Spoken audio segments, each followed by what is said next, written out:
कार्यक्रम के पुण्यार्चक हैं स्वर्गीय श्रीमती गयाबाई साहू, महेश साहू, गरिमा साहू, ग्रजेश सरोज साहू, संजीव सिडाना, पूजा साहू, आरती साहू, अनायका साहू, गौरव साहू, सादगी साहू, अद्विका साहू, पुनीत अग्रवाल, रोली साहू, दीपमाला साहू, अनिका सिडाना, श्रीमती शकुन, श्री सुरेश चंद जी जैन, सुपुत्र श्री देवेंद्र, श्रीमती सोनम जैन, श्री अमित, श्रीमती मोनिका जैन, कुमारी गौरिका, पुनर्विका जैन एवं समस्त सपरिवार कुरवाई। फर्म सगुन गारमेंट्स, कुरवाई, मध्य प्रदेश।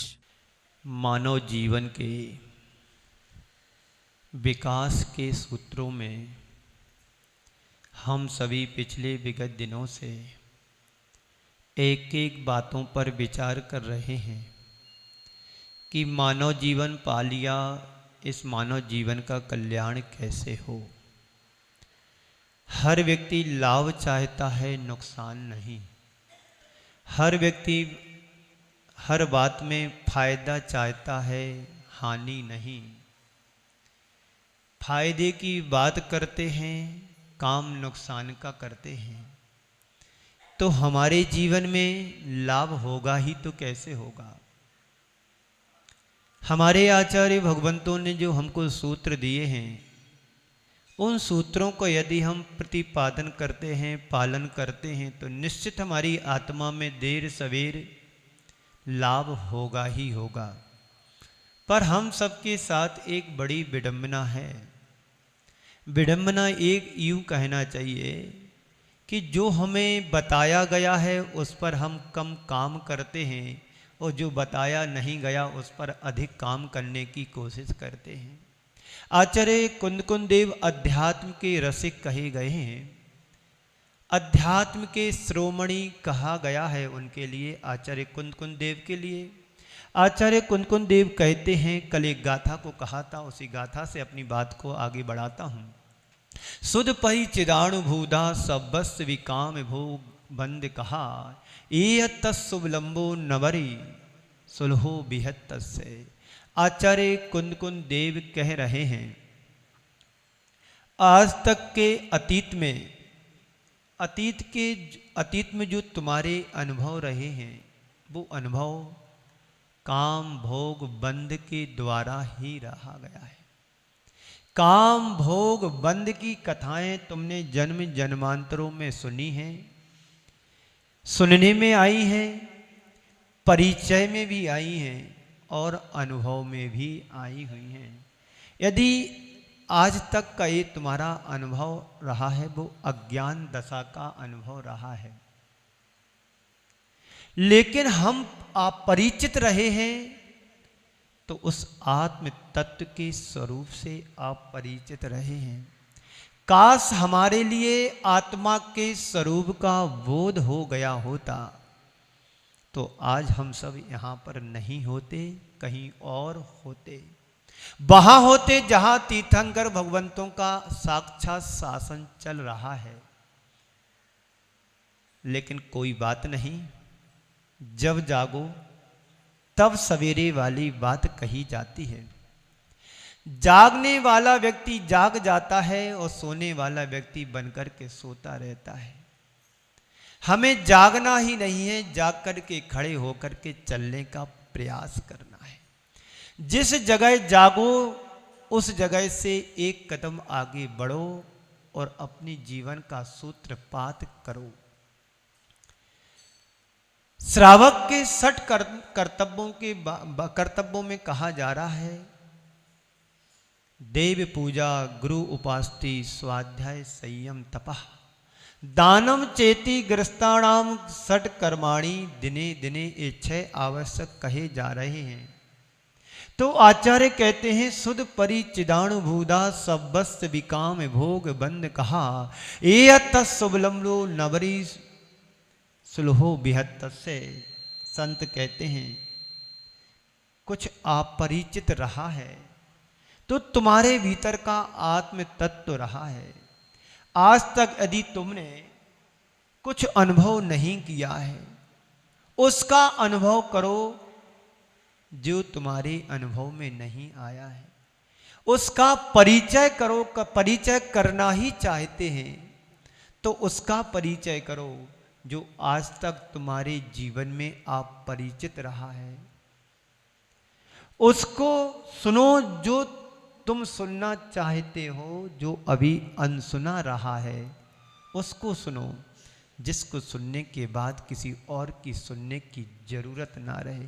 अनुभव ही करना चाहते हो तो उसका अनुभव करो, जो तुमने आज तक अनुभव नहीं किया है।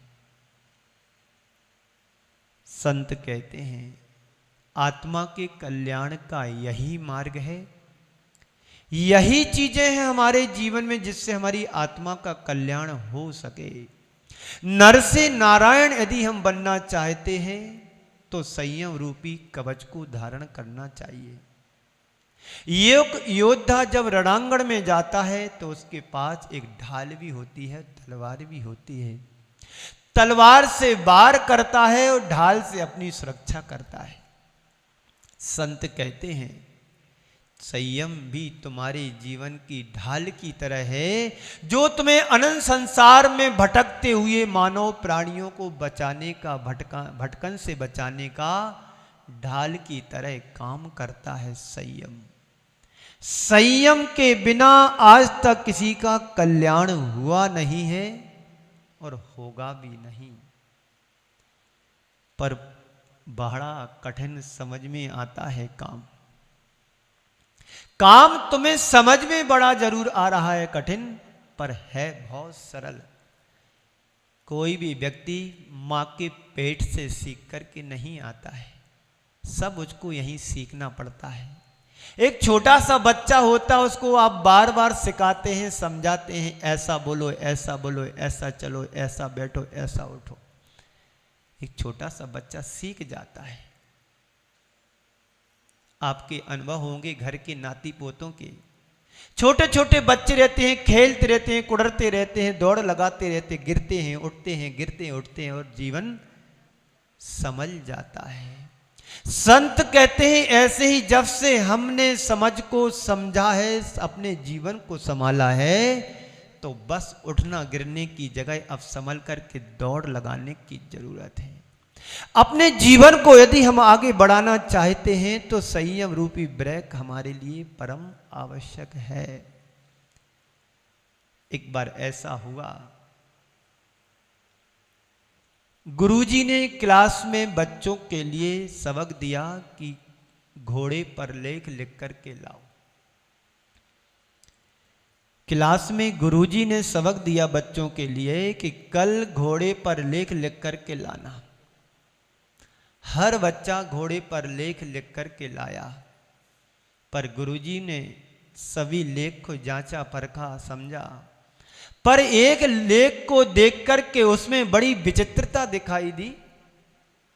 विचित्रता ये दिखाई दी कि ठीक आज से 1 साल पिछले 1 वर्ष पहले उसका बड़ा भाई भी वही लेख लिख करके लाया जो उसका छोटा भाई लेख लिख करके लाया। गुरुजी ने उस बच्चे से पूछा कि ये बताओ, ठीक ऐसा ही लेख तुम्हारा बड़ा भाई पिछले वर्ष लिख करके लाया था, एक मात्रा और हलंत का कोई भी अंतर नहीं है। लेख बड़ा सुंदर था, लेकिन इसकी वजह क्या है कि इसमें मात्रा, काना और अक्षर का कोई अंतर भी नहीं है। उसने गुरुजी से कहा, गुरुजी घोड़ा वही है तो लेख दूसरा कैसे आएगा? घोड़ा वही है तो लेख दूसरा नहीं हो सकता है। महानुभाव, पता नहीं एक किस छात्र के साथ घटना घटी होगी कि घोड़ा वही है तो लेख दूसरा कैसे होगा। जब हम जीवन के संदर्भ में विचार करते हैं, जब व्यक्ति अपने जीवन के संदर्भ में विचार करता है तो यही लगता है कि हर व्यक्ति उन्हीं 5 इंद्रिय रूपी घोड़े पर लेख लिखता चला आ रहा है। जन्म जन्मांतरों से व्यक्ति यही कर रहा है, वही घोड़ा वही मैदान, वही घोड़ा वही मैदान। जीवन में नया कुछ भी नहीं है, सब पुनरावृत्ति है। इसके अतिरिक्त कुछ भी हमारे जीवन में नहीं है। वही भोजन करना, वही सब दुकान पर जाना, वही ग्राहक, वही व्यापार, वही जगह। महानुभाव कुछ जीवन में परिवर्तन लाओ। चातुर्मास के बस ठीक आज से 16-17 दिन बचे आपके जीवन के। फिर तुम्हारी बगिया में माली रहेगा, एक ब्रह्मचारी, एक कर्मचारी, एक भक्त और एक भक्त का भगवान। इसके अलावा कोई दूसरा नहीं मिलेगा। तो हमारे जीवन में हमने जो पाया है, ये कैसे पाया है? कभी विचार किया? जीवन पाया, जीवन के साथ हमने सब कुछ पाया। सब कुछ पा लेने के बाद यदि जीवन में संयम नहीं पाया तो तुम्हारा मानव जीवन सब निरर्थक चला जाएगा, निरर्थक हो जाएगा। अभी 2 दिन बाद संयम का उपकरण पिच्छिका होता है। ये संयम का उपकरण पिच्छिका है और इस पिच्छिका परिवर्तन का शरद पूर्णिमा के दिन क्या होना है? परिवर्तन होना है। ये बाहर का परिवर्तन है, हृदय का परिवर्तन कब करोगे? बाहर से भी कुछ लोगों का संपर्क आया कि गुरुदेव आपकी पिच्छिका लेने का परम सौभाग्य मिले तो बहुत अच्छा रहेगा। मैंने कहा पहले आओ तो सौभाग्य तो मिलेगा, जिसको मिलेगा देखा जाएगा, पहले यहां आइएगा आप। बड़ा मुश्किल होता है संयम का पालन करना, संयम को जीवन में धारण करना। संयम की बातें करने वाले लोग तुम्हें बहुत मिल जाएंगे, इस संसार में बहुतेरे लोग मिलेंगे, लेकिन संयम के मार्ग पर संयम को पालन करने वाले व्यक्ति बड़े दुर्लभ होते हैं।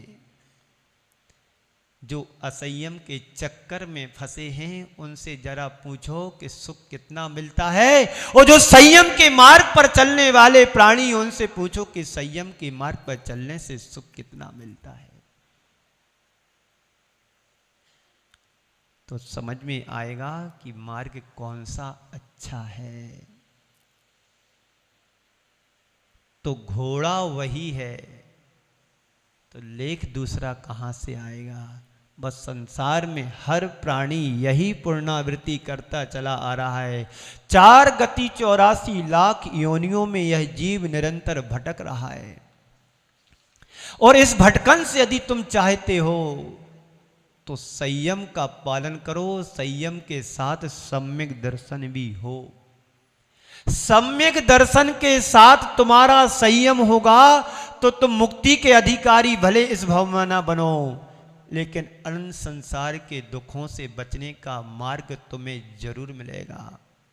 असंयम के साथ तुम्हारा मरण हुआ तो कुगति के पात्र बनोगे, दुर्गति के पात्र बनोगे, और संयम के साथ मरण तुम करोगे तो सदगति के पात्र और अच्छी गति के पात्र बनोगे।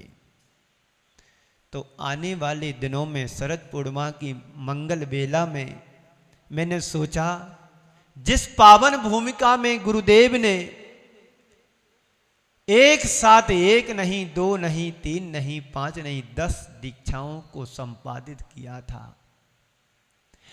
उस शरद पूर्णिमा की पावन ज्योत्सना की बेला में गुरुदेव ने अपने कर कमलों से 10 मुनिराजों को 1997 में नैवों वर में दीक्षाएं दी थी। अपूर्व सागर से लेकर के मुनि प्रसाद सागर तक के 10 मुनिराज संयम के पूर्ण मार्ग पर चलने के लिए संयमित बनकर के अग्रसर हुए थे। तो मैंने सोचा एक पंथ 2 काज, गुरुदेव को स्मरण करना है, गुरुदेव के गुणानुवाद भी गाना है, गुरुदेव की भक्ति पूजन पाठ भी करना है, तो क्यों नहीं उनकी पावन बेला में हम अपने संयम का उपकरण ग्रहण करूं, नया पिच्छिका परिवर्तन। शास्त्रों में ऐसा कहा जाता है पिच्छिका परिवर्तन संयम का उपकरण है। जब पिच्छिका की उपयोगिता नष्ट होने लगे उसी समय पिच्छिका को बदल लो। कोई जरूरी नहीं कि वर्ष में एक ही बार बदल सकते हैं जब पिच्छिका काम करना बंद कर दे, उसकी मृदुता नष्ट हो जाए, उसकी कोमलता समाप्त हो जाए, उसी समय पिच्छी को बदल लेते हैं। कोई योग्य श्रावक को देख करके उस पिच्छिका को संयम लेने, जो संकल्प लेता है कि अपने जीवन में व्रतों का पालन करेंगे, उसको पिच्छिका दे दी जाती। हमारे संघ की ये परंपरा है, कभी पिच्छिका पैसे में नहीं दी जाती। अन्य संघों में पिच्छिका लेने वालों की बोली लगती है, पर हमारे संग संयम का उपकरण संयम से ही दिया जाता है। तो संयम के क्षेत्र में हम इस बात को सुन रहे हैं, अपनी शक्ति और परिस्थिति के अनुरूप जितना हो सके जीवन में उतना संयम का पालन हो।